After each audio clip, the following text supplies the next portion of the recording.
Okay, so now let's take a look at the last two categories on our sheet here. And this will be study objective 4-5 in the book. The accrued expenses and accrued revenues.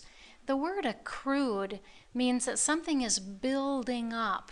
So we've got expenses building up to be paid later, or revenues building up to be collected later. In the first example here with the accrued expenses, it says that the expense is recorded at the end of the period and the cash is paid later. Okay, so nothing happened in advance. But when you get to December 31, you have to recognize, let's use this example here, maybe we've been using utilities for the month of December. And we just got our bill, but we don't have to pay the utilities until January. Do we have anything to record at December 31? Yes.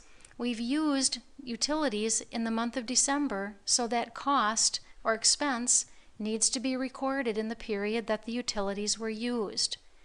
So we're going to debit the utilities expense account for the cost of utilities used in December, but we're not going to pay it till later. So we're creating accounts payable, a liability.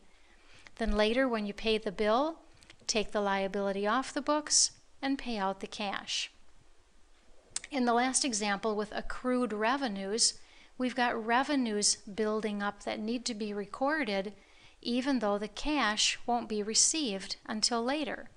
So let's say as of December 31, you've been maybe working on a contract for a client and you've been earning some of the money, but the client isn't going to have to pay you until later.